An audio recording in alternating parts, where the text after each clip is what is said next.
I play with, and not even just what we do on the field, but it's the juice that they have, the energy, and the time that we spend together. Like that brings me joy. That brings me joy every day to come in here, have like the spirit that I have. You know, like if everybody was just moping around and like, oh, it wouldn't be fun for me. And you know, those guys make it fun for me, and I enjoy playing this team. I enjoy playing with these guys. I enjoy playing this game because they bring so much juice. They bring, and they're just good people, they're good humans, and that just brings me joy. Individual accolades come and go, but I really want to make sure that the real recognition goes to the team because I wouldn't be at my greatest, I wouldn't be at my successful, I wouldn't be at my peak without the team. Like the biggest reason why I wanted to change my body and change the way that change the way that I play is because of the team. I want to be the best player I could be for the team. So, you know, it's not just for me, it's just for everybody. You mentioned, guys, how do you make it fun and who makes it fun? I think it's pretty obvious who makes it fun. You know, I got look at y'all laughing. Hey, look, it's somewhere. But you know, like just the things like football is football. Like it's a grind. We know we're doing this thing for 18 weeks in the regular season. If we have an opportunity to go to the playoffs, it's even more. But you have to find joy in the little things, and whether that's cracking a joke, whether that's, you know, I bring cookies every Saturday. Y'all don't see that, but, you know, just little stuff like that. Like, you have to make this thing fun because at the end of the day, this is a grind, this is an experience, this is an NFL. It's so cutthroat. Like, you could be here today and gone tomorrow, but the time that we spend now is so important to me because I wouldn't know what else to do. Like, this is all I got. These people are all I got. Like, for right now, while I'm here with my feet at, these people are all I got. Like, these are my brothers. Like, I feel that wholeheartedly, and that's why I go so hard about the connection of the team because that's how I feel. Like, I wouldn't have that juice. I wouldn't have that same drive if it wasn't for the team. You make the cookies? Come on, man. That's a famous trade secret, man. Come on, man. Stop playing. Details on the cookies. I told enough. I said enough. Now, I will say that, you know, in light of me being disciplined, I can't have cookies like everybody else, but, you know, I try.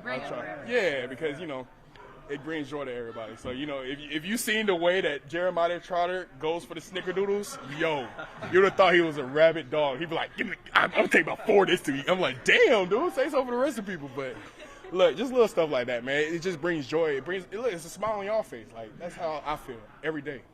Can I ask how there was a big veteran presence on this defense, and you sat behind those veterans for a few years. When you were kind of just sitting behind a guy like Fletch and just learning, did you see this role that you have now in this defense for yourself in the future? I did. And when I speak and I say I didn't mean as a football player. I was still trying to figure my way. I was still trying to find my way. But as a person, as a connection, as a piece of the defense where people gravitate, and I'm like, just the juice man. Like I call myself, I'm the juice man. But, you know, I always wanted to be that player. I didn't want anybody to feel down while they're here. I didn't want anybody. I want the family felt, because that's how I felt at school when I was at Georgia. That's how I felt in high school. And, you know, it's a lot, the higher you go up in every level, you know, the connection, it kind of gets less and less because, you know, people got families and stuff. You're not kids anymore. But, you know, I did have a vision for the defense to be connected. Players want. If it was a problem, we'll solve it immediately. Nothing crazy going on. You're a real one, bro. Nothing crazy going on. Like, just anything. Like, I just wanted we would want to be one band, one sound, one heartbeat. And, like, I couldn't be happier at the defense. Like, even, you know, when we're not at our best, you know, we always had that mindset where we come back and get to work. We come back and we're so passionate about getting to work because we know we can fix that problem. We have so much faith in ourselves that, you know, it's hard for, like, to use the beat, you know, because we were just like, we got to get it. We're going to fight to the very end. And, you know, that's admirable. Like, even, like, we had a situation earlier in this year where we had to fight and scratch and claw for a game. And that's just the way we play. And that's the testament to those guys that we play with because, you know, I couldn't do this alone. It takes all of us. Can I ask, you've been with Jalen Carter for a number of years, obviously going back to Georgia. Like, how does he kind of uplift the way, you know, not only you, but Morrow and even Jalen Phillips on the edge of, you know, been able to play these last 4 weeks? Yeah, man. JC, bro, we all know the type of player that he's capable and he could be and he is. But, you know, it's just when he comes out here, he plays with such a ferocious tenacity and he's so it's just like a different mode. It's a different mindset that he goes in when he comes to game time. And, you know, just to be able to play with him, you know, I don't know an analogy that we can call ourselves, you know, as a D-line unit, but, you know, we all kind of feed off each other. Like, we all have different styles of leadership. We all have different styles and roles that we play. And what makes us feel, it makes us, although we're young, we always mention how young we are. And, you know, we always had that chip on our shoulder because, you know, as older we get, we're still kind of young. And we always want to play with an edge. We always play with a chip on our shoulder. And, you know, those guys bring it every week. And those are guys I want to play with, man. Like, I wouldn't want it any other way. You know, how he does his thing, that's cool, whatever. But where I'm at and who I see in this locker room, that's what we rocking with. And, you know, I don't really give a damn. Like, bro, like, if you can ball, you can play. Like, from here to here to here to here. People didn't know Moro Jomo until probably, like, last year or, like, this year.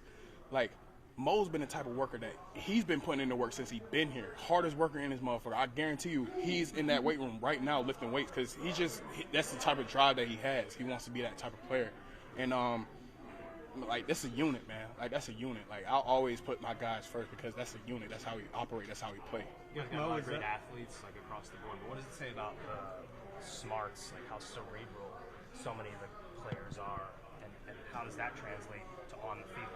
Not gonna lie, you wouldn't be here if you wasn't smart. Like, you have to have some type of level of IQ, intelligence to play on this defense, especially with Vic and the way that he coaches his defense.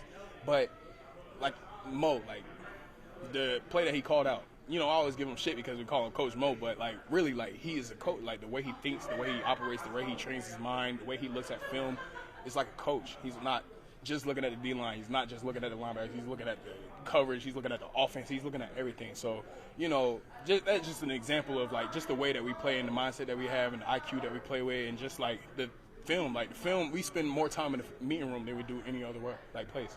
So, like, we have to be there. We have to be locked in when we watch a film. With Mo, was that something, like, you saw right away, that work ethic? Yes. And, you know, I think he plays with even bigger edge because, you know, he was 7th round, unlooked, you know, like, he had that drive ever since he got here. And, you know, Mo is the type of player, he's always trying to improve. He's always trying to figure out a way to get better. And that's the type of player that I love because I'm always trying to figure out how to get better. You know, like, this shit really doesn't matter. I got NFC Player of the Week. Okay, whoop-de-doo. We got a game to play on Sunday. Like, it really doesn't matter. How can I get